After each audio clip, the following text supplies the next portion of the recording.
Welcome to the Real News Network. I'm Gregory Wilpert, coming to you from Quito, Ecuador. June 23rd is a historic day for Colombia because the FARC, the Revolutionary Armed Forces of Colombia, and the government of President Juan Manuel Santos are signing a ceasefire agreement in Havana, Cuba on that day. The agreement is a culmination of nearly 4 years of negotiations, and the peace agreement will be signed a month later. So with us today for the second part of this interview is Justin Podur.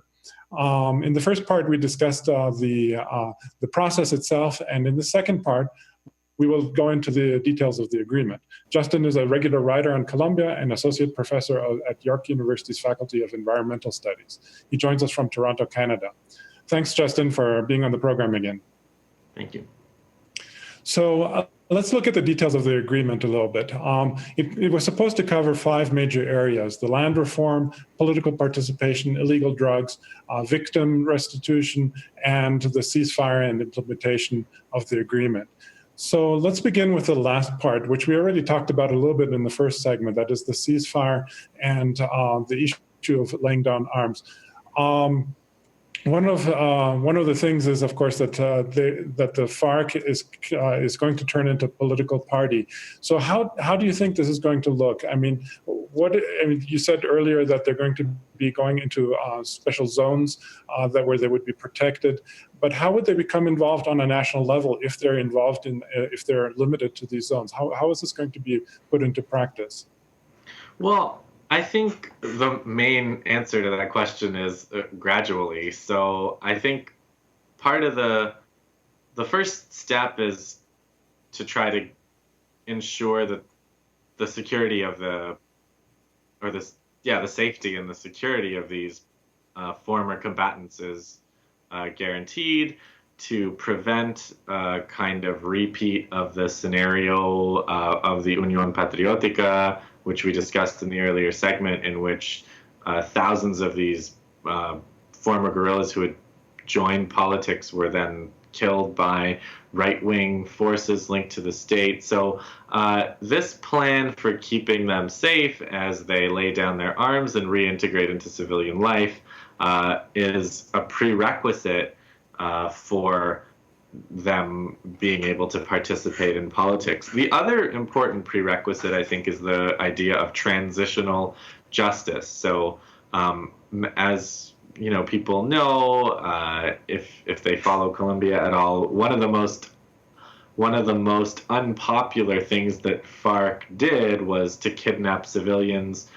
They did other things that were very unpopular, but the kidnapping and other crimes against Colombian civilians made them extremely unpopular for a long time and among a lot of Colombians. And so the idea of some kind of restitution for victims and some kind of justice, while simultaneously not being so punitive that FARC could never sign the deal, or that it would be like some kind of sign the deal and everybody just goes to jail, isn't, would have turned it into a surrender. So this is a negotiated peace agreement. So the question of justice became a kind of a complicated and thorny and interesting one. And I think it was resolved in an interesting way. So a lot of the guerrillas, former combatants, will have to do community service, which, again, has the potential to be something that helps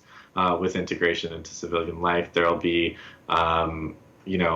many opportunities to cooperate with the system so that we can find out exactly what happened. There are other complications with this, though, having to do with the question of paramilitarism and other forms of political violence, where unless those issues are addressed, you could get into a kind of a selective justice scenario in which bigger crimes conducted by bigger criminals closer to the state go unpunished and undiscussed, while the ex-guerrillas get punished. So there's a lot of things to be resolved.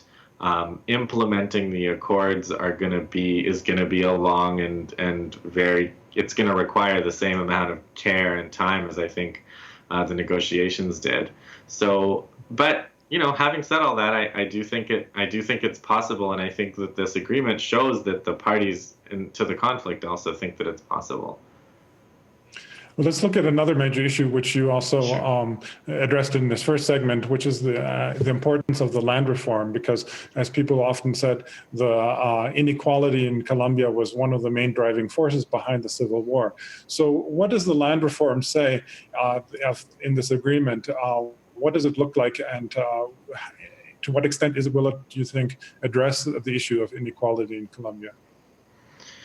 Wow. Again, this is it's something that has come up in different forms in different agreements, and it's again based on zones, based on specific territories of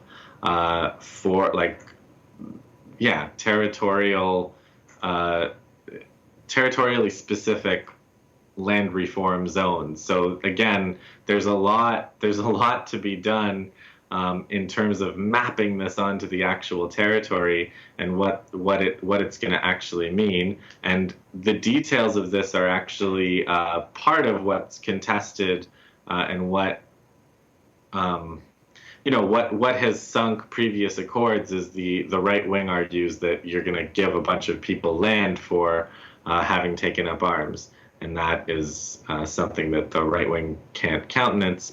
But to what extent can this land reform address inequality in Colombia? Well, I read and I would highly recommend, to the extent that it's available in English, like an agrarian economist named Héctor Mondragon, and he is always analyzing the agrarian question and the agrarian issue of Colombia. And over the past few decades,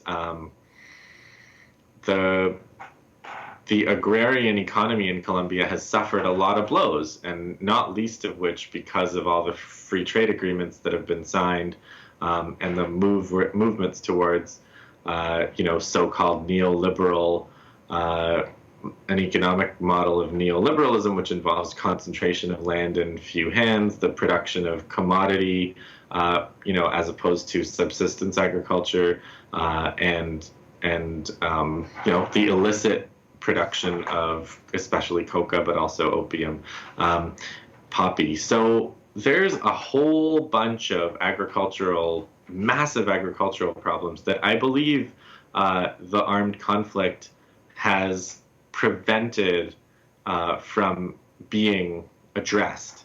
And so it's not just the nature of the accords and the kind of land reform zones of land reform that are reserves that are envisioned in the agreement, but also just the very fact of the possibility that there could be peace in the countryside means that peasants and peasant organizations might be able to start to address the agrarian question in a much more systematic way that offers, I think, a lot of hope. Well, there's actually a lot more issues we could get into, but I think we're basically at time now. So thanks so much, Justin, for helping us understand a little bit about this process and about the historic importance of the ceasefire agreement that was made on June 23rd. So thanks again for being on the program. Thank you very much. And thank you for watching the Real News Network.